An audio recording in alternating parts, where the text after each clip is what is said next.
First of all, congratulations on season 5. It Thank must you. be really exciting. It is exciting. I mean, it's unusual the last 5 seasons in this world, and to have a show where the audience keeps on growing, and it seems like it's just becoming, there's more and more buzz and excitement about it, makes it even more fun.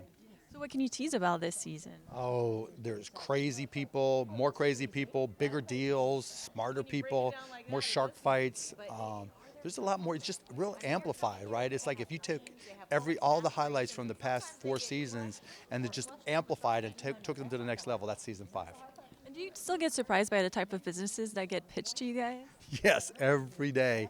Now that the businesses coming on obviously have watched the first 4 seasons, and so they're better prepared. They understand, but they also get a little bit arrogant. They think that they can come up with angles, they can play the show, they can take advantage of the sharks, and it's maybe they could take advantage of one of us individually, but 5 of us at a time, we catch them every time, and there's some abuse that goes back the other way too. So it's fun. And is there a pitch that really stood out to you this season that you can talk about? There's a couple. I mean, there's a couple multi-million-dollar investments that take place. So there's a couple that stand out. The dollars have just gone through the roof. It's crazy. We're going to be spending some big-time money this season. And do you like to get a great deal better or to steal a deal from a shark? Both, because I'm only going to try to steal it if it's a great deal. If it's not a good deal, I don't care. But every now and then, though, even if it's not a great deal, I'll try to mess with them, just to make it more expensive. What happened? See, it's a great question, right? Because here's what I like to do.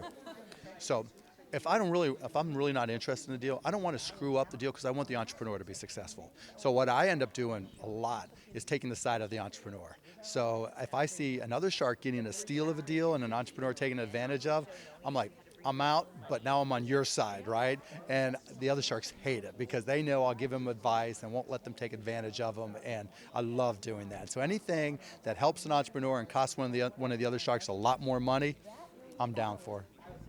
That's the way to do it. That's the way to do it. Always, right? Just mess with the other sharks and help the entrepreneurs. And if you could switch places with one of the sharks for a day, who would you like to switch places with? None of them, right?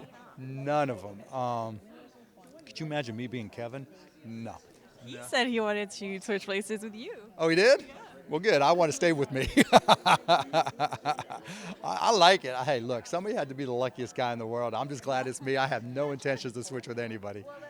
And the Powerball is right now at $400 million. If someone was to win that amount, what would your advice to them be? Put it in the bank.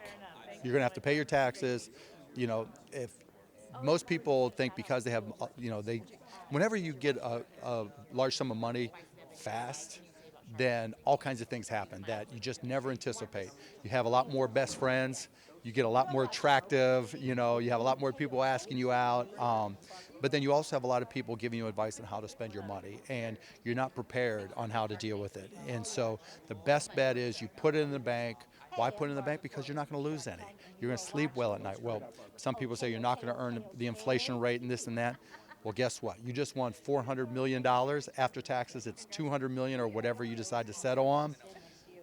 That's $200 million more than you had. There's only one goal, and that's to keep it. And so I say this to anybody, and I literally have gotten emails from people who have won the lottery and stuff. Just put it in the bank, relax, take your time, don't change your lifestyle, pay off your bills, and just get used to it first. And then, because the hardest thing to do is not to change as a person. And so just do the things that let you stay the same person and then see what happens. And then my final question is, if you had one thing that you wanted people to take away from the show, what would it be? That the American dream is alive and well, that if you have not just an idea but are willing to prepare to support the idea, start the business and put in the work, then anything is possible. That I've slept on the floor, I've had my lights turned off, I've come home to bill collectors standing there, and all it took was finding the right thing. And it doesn't matter how many times you fail, all you have to do is be right, and then everybody can tell you how lucky you are.